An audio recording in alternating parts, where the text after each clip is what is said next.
முத்துப்பேட்டையில் கஜா புயல் நிவாரணப் பொருட்கள் வழங்கியதில் மோசடி செய்ததாக விஏஓ மீது பொதுமக்கள் காவல் நிலையத்தில் புகார் அளித்தது பெரும் பரபரப்பை ஏற்படுத்தியுள்ளது.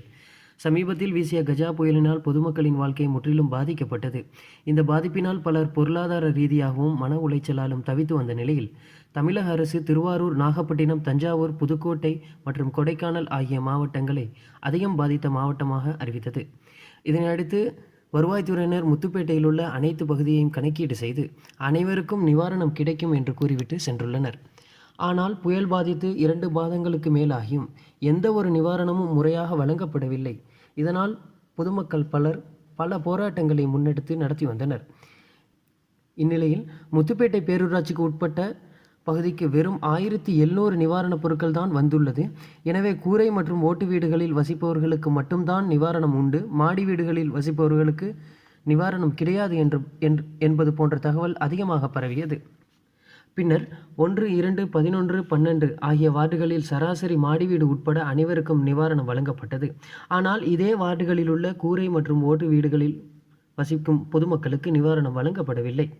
இதனால் ஆத்திரமடைந்த 7வது மற்றும் 9வது வார்டு பொதுமக்கள் திரண்டு முத்துப்பேட்டை காவல் நிலையத்தை முற்றுகையிட்டு அங்கிருந்த இன்ஸ்பெக்டர் ராஜேஷிடம் கூரை வீடுகளில் வசிக்கும் எங்களுக்கு நிவாரணம் வழங்கப்படவில்லை என்று புகார் தெரிவித்தனர். இதையடுத்து அங்கு வந்த முத்துப்பேட்டை வருவாய் ஆய்வாளர் கஜேந்திரன் மற்றும் விஏஓ ஜெயச்சந்திரன் ஆகியோரிடம் உண்மையில் பாதிக்கப்பட்ட இந்த கூரை வீடு மக்களுக்கு நேரில் பார்வையிட்டு நிவாரணம் வழங்க வேண்டும் என்று அறிவுறுத்தப்பட்டது. இதனையடுத்து விஏஓ ஜெயச்சந்திரன் மற்றும் உதவியாளர் திருமாவளவன் ஆகியோர் 9வது வார்டு பகுதியான மஜீதியா தெருவிற்கு சென்று ஆய்வு செய்தனர். அப்பொழுது குறிப்பிட்ட நிவாரணப் பொருட்கள் தான் கையிருப்பு இருக்கிறது, எல்லோருக்கும் நிவாரணம் கொடுக்க முடியாது என்று கூறியுள்ளனர். இதனால் ஆத்திரமடைந்த அப்பகுதியை சேர்ந்த திமுக முன்னாள் கவுன்சிலர் ஜகபருல்லா மற்றும் கருத்தப்பா சித்திக் ஆகியோர் தலைமையில் மக்கள் திரண்டு கொடுத்தால் எல்லோருக்கும் கொடுங்கள், இல்லை என்றால் கொடுக்காதீங்க என்று விஏஓவை சிறைப்பிடித்து வாக்குவாதத்தில் ஈடுபட்டனர்.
தமிழ்நாடு அரசு போட்ட ஆர்டர் நாச்சிக்குளத்துல 2000 ரேஷன் கார்டுக்கு 1750 ரேஷன் கார்டுக்கு உள்ள பொருள் கொடுத்திய 250 பொருளுக்காக ரோட்டை மறைச்சு உட்காந்து கையோட வாங்கினாங்க. 7 பேருக்கு வாங்கலங்க. தம்பி கூட கீழ காட்டுல வாங்குனாங்களா இல்லையா? 3 மணிக்கு மறிச்சு 6:30 மணிக்கு விட்டாங்க. எல்லா மக்களும் 7 பேருக்கு மறிச்சு வாங்குனாங்க. 7 பேருக்கு இடிச்ச வாங்குனாங்க. இங்க இருக்க இடிச்ச வாங்குறாங்க. இங்க இருக்க இடிச்ச வாங்குறாங்க. அங்க கடி இங்க இருக்க இடிச்ச வாங்குறாங்க. நடக்குது. மத்த ஊர்ல எங்க எல்லாம் சத்தம் போட்டாங்களா போறாங்களா கொடுத்தாங்க. நீங்க இல்ல முஸ்லிம்களுக்கு சும்மா 4 பேர் கொடுத்துட்டு டிராமா பண்றோம். ஆமா டிராமா பண்ணி போடுறாங்க. நீங்க வாக்குமூலம் கொடுங்க. அப்புறம் வாக்குமூலம் கொடுங்க. எங்க வாக்குமூலம் கொடுங்க அனுப்பிச்சோம். சரியா? நீங்க கொடுத்த முஸ்லிம் நான் அனுப்பிச்சேன். யாரோ பாத்து பண்ணிக்கோ. நான் ஆர்டில போட்டு வாங்கி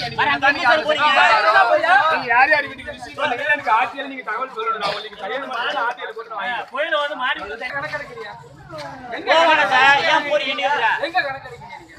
ஏன் போறீங்க? அந்த லாஸ்ட்ல பஸ் லாஸ்ட்ல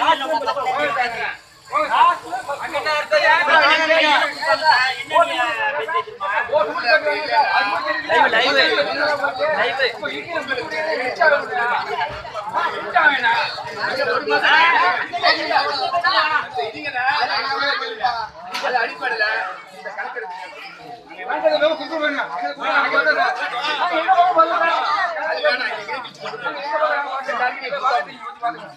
எல்லாரும் கீத்து விடுதா மாறி விடுதா வாடகை யாருமே முத்துப்பட்டதே கிடையாது. இந்த வீட்டுல குடியிருந்தவங்க அவங்களே சிரமப்பட்டு 1000 ரூபாய் கூடுதலா போட்டு இந்த மாதிரி மாறி விட்டு குடிதான் இருக்காங்க. அந்த மாதிரி சிரமப்படுறவங்க இருக்காங்க. சரியா? வீடு கிடைக்காம அதுல இருக்காங்க. இதுக்கு அவங்க போய் குடிசை போட்டு இருக்க முடியாது. சரியா? இவங்க வீட்டுக்கு வாடகை வந்து வேற ஒருத்தர் தான் கொடுக்குறாரு. இவங்களுக்கு வீட்டுக்கு வாடகை அவங்க இருக்க முடியாது. இதான் நிலைமை. யார் யாருக்கு நம்ம குடிச்சு இப்ப இங்க கொடுக்க போனீங்கல்ல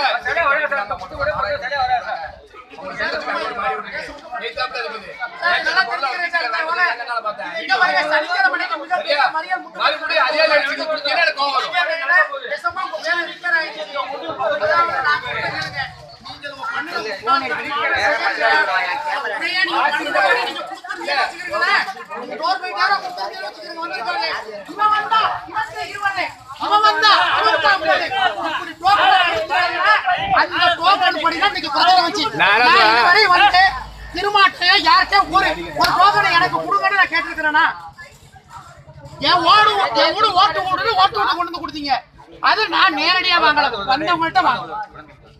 நான் அப்பவே சொன்னல உங்கள்கிட்ட, நீங்க டோர் நீங்க கணக்கெடுத்தபடி நாங்க எடுத்து கொடுத்த லிஸ்ட் நீங்க ஒரு டிஓ அனுப்புனீங்க. கூட துணைக்கு வந்து நின்றுட்டு ஊர்ல உள்ள புறம்போக்கு பூரா பேசுறான். என்ன பேசுறான்? என் பிள்ளைய பேசுறான். நேத்து உங்களை பேசுறேன் சொல்றேன்.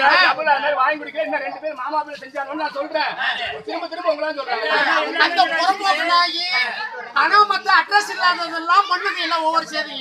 ஏன்னா என் சத்தியமா அல்லாமல சத்தியமா சொல்றேன் சார், அல்லாமல சத்தியமா சொல்றேன். என் வீட்டுக்கு மட்டும் இல்ல யாருக்கு வேணாலும் போட்டேன். அன்னைக்கு திருவாரூர் ஸ்டேட்ல திருத்தமுள்ள இருக்கல என்ன சொன்னேன், கொடுத்தா எல்லாருக்கும் கொடுங்க, இல்லாட்டி வாடா இறை நீ சொல்ல. நான் என்ன சொல்றேன், நான் அன்னையில இருந்து கொண்டு போராடுறேன். எல்லாருக்கும் கம்சமா என்ன பண்றானுவா, இவனுக்கு வேண்டப்பட்ட வாண்டி கேள்விப்பட்டு வாங்கி 20 டோக்கனை வந்து அவங்க குடும்பத்தாரு கொண்டாட்டி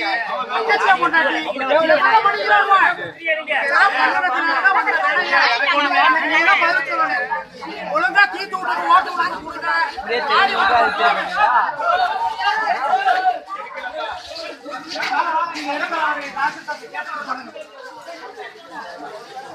பிரச்சனை சார், இப்ப கொடுத்துருக்கிற லிஸ்ட்லயே போட்டு வாங்கினவங்க அவங்க வீட்டுல இருந்து இன்னொரு பேர்ல போட்டு வாங்கி இந்த வச்சிருக்கிற லிஸ்ட்லயே போட்டு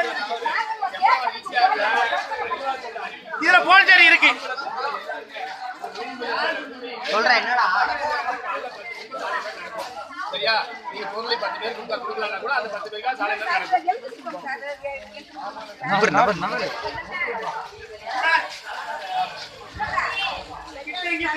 ஏழு கீத்து வீடு 7 ஓட்டு வீடு பேலன்ஸ் இருக்குது. பட்டுக்கோட்டை ரோட்ல பட்டுக்கோட்டை ரோட்ல பைக் கொண்டாட்டி வந்து அவங்க வந்து இன்னை வரை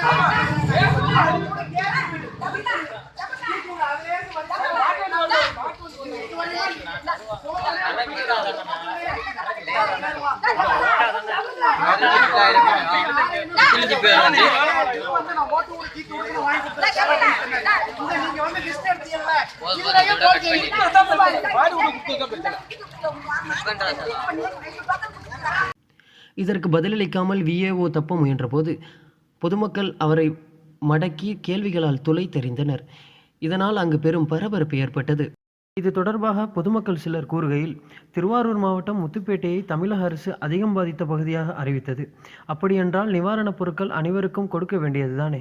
மேலும் தமிழக அரசு ஓட்டு மற்றும் கூரை வீடுகளுக்கு மட்டும்தான் நிவாரணம் உண்டு என்று எங்கேயும் சொல்லவில்லை. எனவே இதிலிருந்தே தெள்ள தெளிவாக தெரிகிறது, எங்களுக்கு கிடைக்க வேண்டிய நிவாரணப் பொருட்களை விஏஓ மோசடி செய்துள்ளார். இந்த மோசடியில் சில அரசியல் கட்சியினருக்கும் பங்கு உண்டு என்றும் கூறினர். இந்நிலையில் முத்துப்பேட்டையில் முறையாக நிவாரணம் வழங்காததை கண்டித்து வருகின்ற சனிக்கிழமை சாலை மறியல் போராட்டத்தை நடத்தப் போவதாக முத்துப்பேட்டை நிலத்தடி நீர் குழு தங்களுடைய முகநூல் பக்கத்தில் அறிவித்திருக்கிறது. இந்த சாலை மறியலில் அனைத்து மக்களும் பங்கு பெற்று நமது உரிமையை மீட்டெடுக்க வேண்டும் என்று அழைப்பு விடுக்கப்பட்டுள்ளது. நாங்கள் பதிவிடும் வீடியோக்களை உடனுக்குடன் தெரிந்து கொள்ள சப்ஸ்கிரைப் செய்து பெல் ஐக்கானையும் ப்ரெஸ் பண்ணிக்கோங்க.